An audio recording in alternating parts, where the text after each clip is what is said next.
Next, we're going to take a look at field, field list, and query properties. I'm going to go to Queries, and I'm going to create a new query in Design View using the Customers table, the Orders table, and the Order Details table. I'm going to go ahead and click Close, and I'm going to add the company name and contact name to the query. I'm also going to add the order date, and then I'm going to build an expression which is called extended price, which takes the quantity times the unit price. If we run this query, let's take a look at how it appears in the results. Notice that our order date appears with a 4-digit year, and you can see that we have, for example, the 25th of August. So look at the format of the order date. If we look at the extended price, you can see that it has a $sign, and we're also including 2 decimal points. What I'm going to do is go to the design of the query. If I go over to the order date column, and I bring up the properties window, we can see that there's some properties that we can establish for our field within our query. We can give the field a description. If I give the field a description, that's what's going to display in the status bar when that field has the focus in the query result. So I'm going to put in, this is my message. I can also select a format that is different than the format in the underlying table. So I could decide to go, for example, with a short date. Now the input mask is an important one. Although I can designate an input mask, meaning that I can limit how the data is entered within the data sheet that's in the query result, I cannot enter an input mask that conflicts with the input mask of the table. If I do enter an input mask that conflicts with the input mask of the table, I'm going to get into a deadlock situation where I'm not going to be able to enter any data into that field. I'm going to leave that one blank for right now, and I'm going to enter for the caption another caption.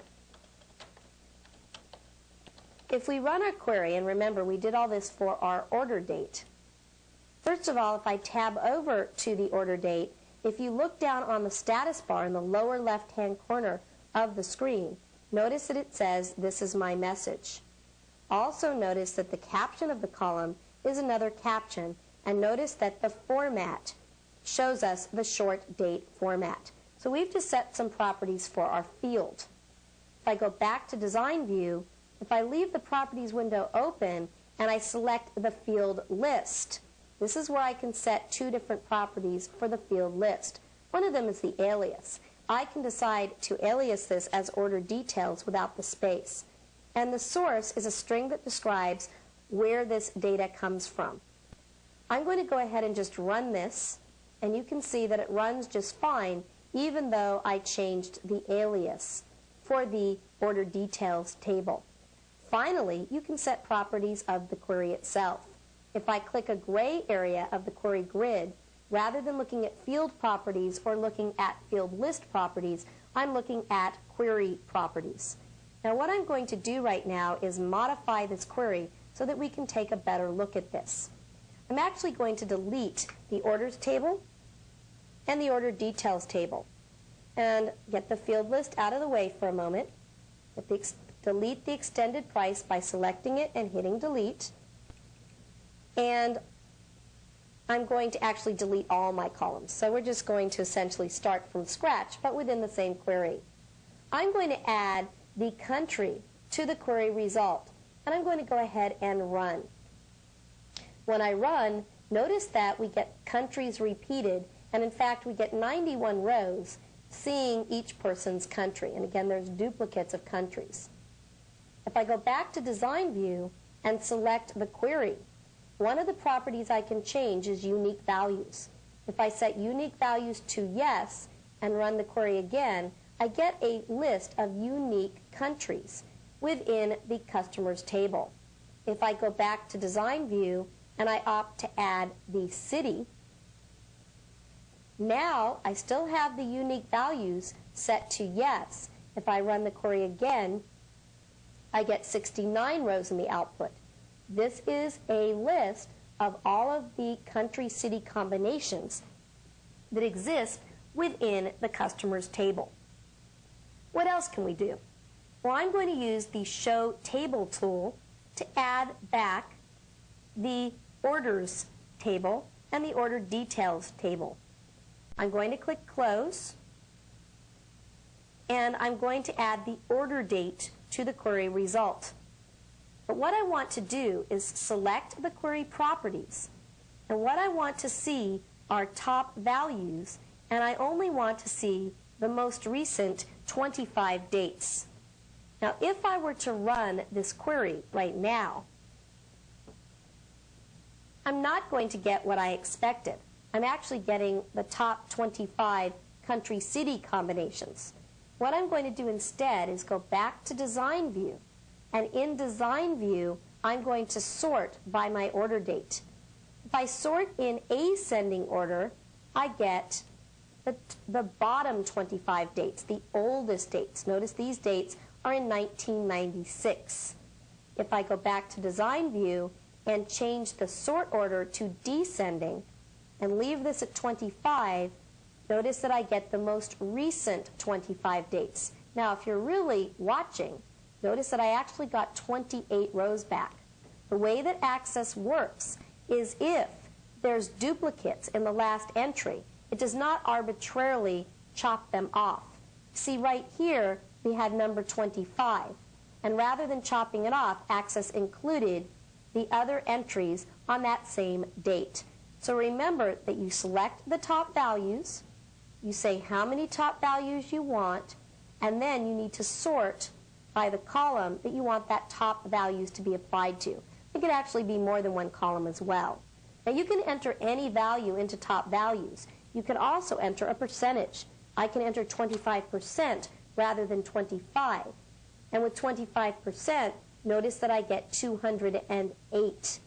So you can enter either a percentage or a number, and you can enter it in to the top values property, or using this drop down, you can select from some predefined values, or you can even type your own value in right here. Type 11, press enter, and run the query, and now I get the top 11. I'm going to return to the design of this query. Let's close the Field Properties window.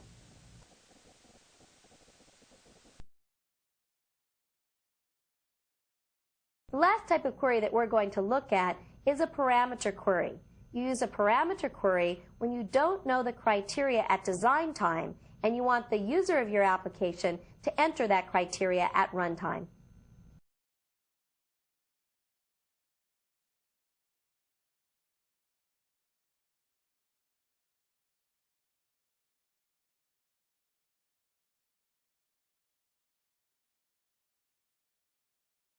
I'm going to get rid of the top values for this query.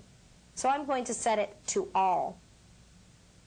And I'm going to go ahead and leave this at descending by order date. And what I'm going to do is enter criteria between 1/1 of 96 or 1996 and 12/31 of 1996. And if we run this, we'll get all the data that's within that date range. Remember, sorted in descending order. There's 152 rows. But what if I want to allow the user to supply that criteria at runtime? I'm going to go back to Design View, and I'm going to modify the order date criteria. I'm going to use Shift F2 to zoom, and in square brackets, I'm going to enter the starting date.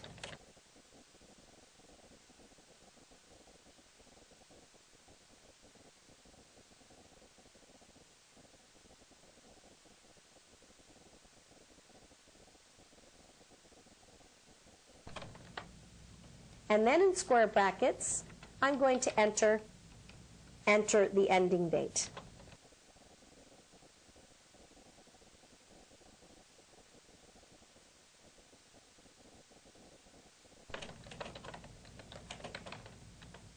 By enclosing this text within square brackets, I'm indicating to Access that these are parameters that I want to evaluate at runtime when the query is running. I'm going to take this expression and copy it. Make sure you get all of it. You do not need the brackets. I'm going to click OK, and I'm going to right-click within the query grid. I'm now going to select Parameters. You need to declare your parameters within the Query Parameters dialog to ensure that your parameters are going to work properly in all situations. So I'm going to paste, enter the starting date into the parameter. You need to enter it exactly as it was entered within the brackets. And I'm going to designate that this is going to be a date time. I'm going to paste again, but I'm going to come back here and change what says starting date to ending date. And this is going to be date time as well. Clicking OK, let's see what happens when I run the query. When I run the query, I'm asked to enter the starting date, and I can enter any starting date that I want. For example, I can enter 7/1/1996. Pressing enter, I'm now asked for the ending date, 7/31/1996. Clicking OK or pressing enter, I just ran the query, and I got only the records that I requested within the result set. Notice there's only 22 rows. If I want to rerun the query and be reprompted for the parameter values, I can go to the Records menu and select Remove Filter Sort. I'm once again prompted for the parameters, and this time I'm going to try 7/1/1997 to 7/31/1997. Pressing enter or clicking OK, I now get the values within 1997 instead of the values within 1996. So you can run this query whenever you want, and you're going to be prompted, or your user is going to be prompted for the correct values. I can add as many parameters as I want. So for example, I could add a parameter for the country, and I would be prompted for that one as well. What I'm going to do is close this query, indicate yes, I want to save changes to it, and call it QRY parameters. You just learned more about query basics. You learned how to work with calculated fields within your queries. You also learned how to summarize data in your queries. You learned how to exclude fields from the query result, and you learned about nulls in your query results. Then we took a look at field list, and query properties, and finally, we explored the very powerful parameter queries.